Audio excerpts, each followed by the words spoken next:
Here is what an industrial sewing machine looks like.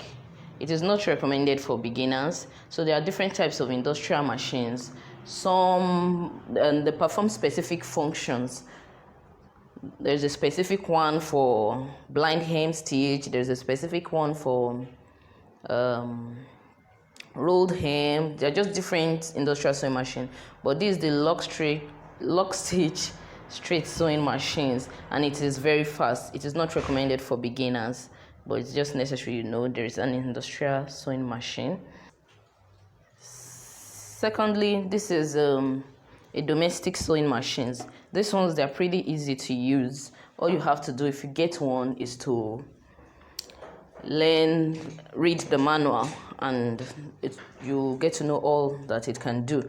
They come in different types and number of stitches. This particular one has 34 stitches. You can make a buttonhole, you can make zigzag, you can make these decorative stitches, and you can still sew straight stitches. So if you have access to this, just go through the manual. It's pretty easy to use.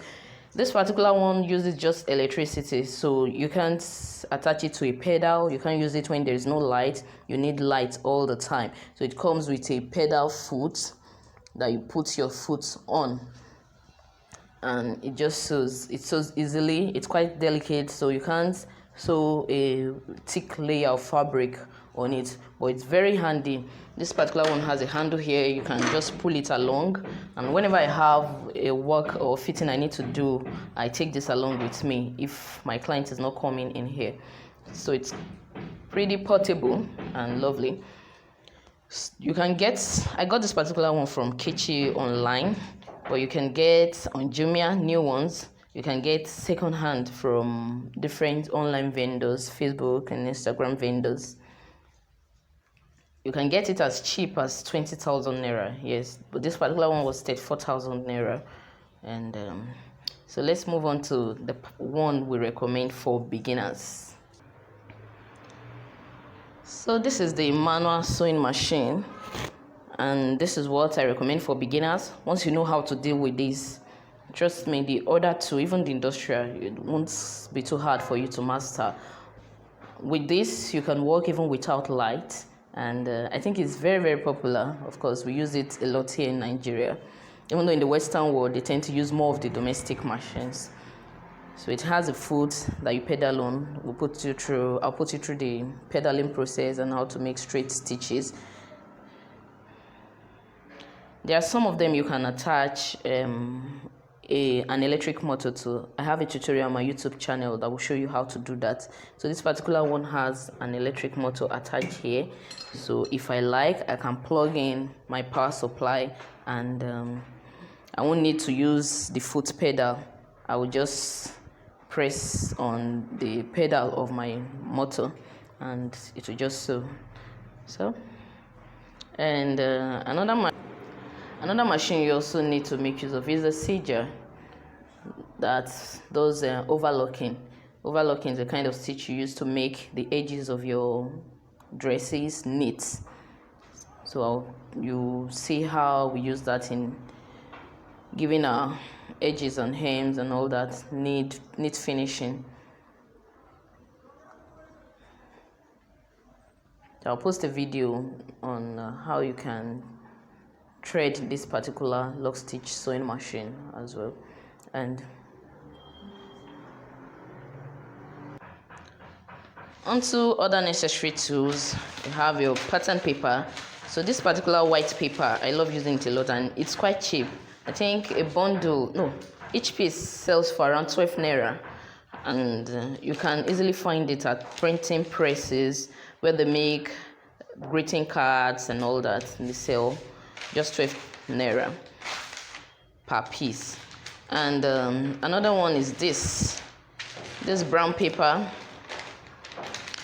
It's quite wide. It's wider than the white paper, and you can get this for 50 naira for each piece, and it's very popular. So this one you can easily get anywhere, any bookstore. You can get this brown paper. It's very wide. Onto other tools we'll be using. So here's the tailor's chalk. I use this when I want to work on fabric directly. I'm not drafting pattern. I just want to mark my clothes. There are some styles you don't need to draft pattern for.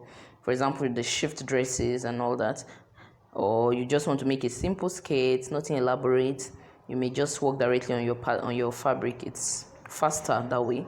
So a pack of it sells for 400 naira here, and it contains about 10 of this. So you just use it to mark on your fabric. It cleans easily and it doesn't stain your fabric permanently. And we'll be using the manual sewing machine for the beginners class. So this oil is for maintenance, and you get to know where to put it on the sewing machine. And next we'll have our threads. We have our threads, the big ones and the small ones. You can get them anywhere. You need 2 pairs of scissors. These scissors, you need one for your paper when you're cutting paper. You need another one when you're working on your fabric and you'll be cutting your fabric. This tape, you need it to close your darts and all that on your pattern paper. This is an awl. It's used for making punches on your paper. For example, when you want to transfer a pattern and you don't want to go all the way tracing all the lines, you can punch on your dart, punch on edges, then you use your ruler to connect. You need your pattern rulers and pattern curves. So this I use for my armhole curve and all that. This is a hip curve. So when you are drafting your skirts, you need this hip curve. You can also use your free hand to trace things like this if you don't have them available, but this just helps make the job easier.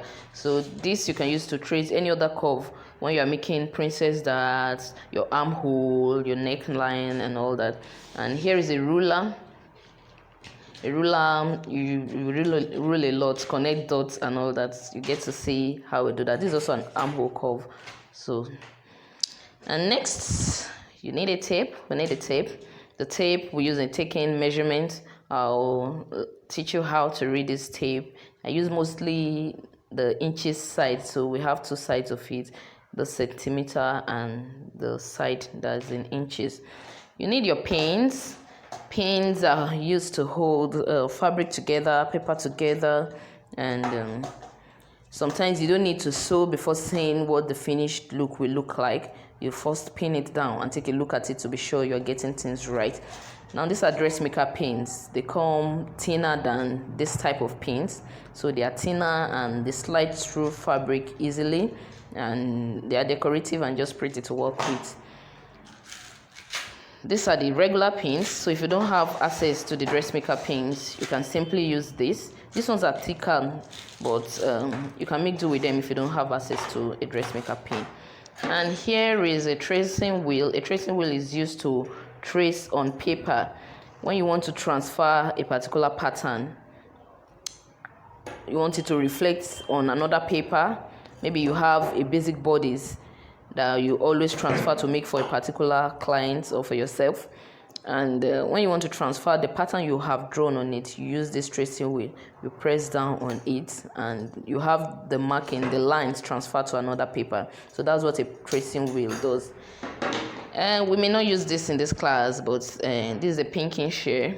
It is used for cutting, making zigzag cuts on fabric.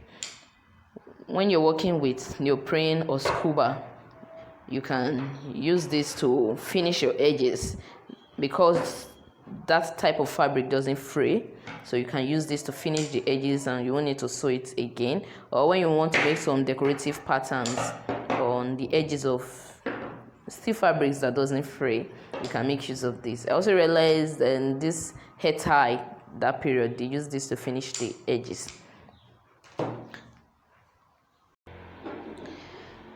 You also will make use of an iron. We use iron a lot. So when you cut your fabric, you iron first. As you sew each line, you iron again and again. It is popularly said that you should be on the ironing table a lot more than you are on the sewing machine. So that just means you need to iron a lot. So when you press your edges properly while sewing, you don't wait till the end to do that. You press while sewing. Once you do that, you realize that your dresses comes a lot neater than if you are done it the other way. So it's very, very necessary to keep pressing. This is this particular one makes use of steam, so it's very lovely. But when you want to attach an interfacing, it is recommended that you use a dry iron. You don't use the steam iron. So here is a glue gun. A glue gun is used for attaching trimmings, peels to fabric. So you get the glue gun and you need to buy the candles and the glue stick or candles.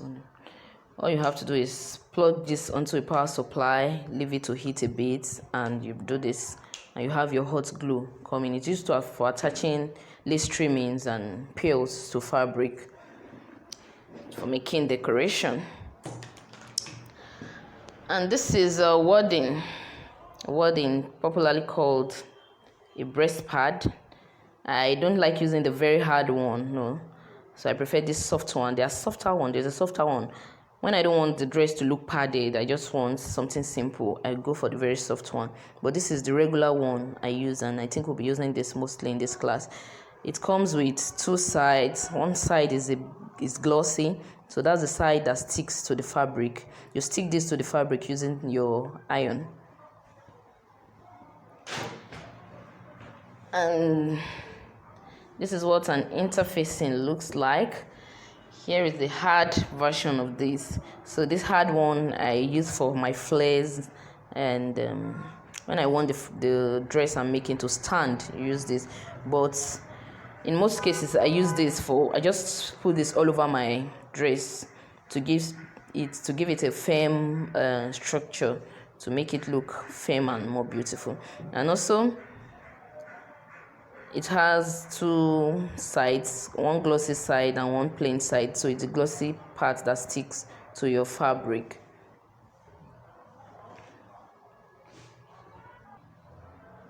So that's all for the basic tools for now. The other tools you get to know as we walk along. I'll be introducing some more tools or whatever we use during the class that I haven't shown you here. You get to see and you get to know more about it. Thank you.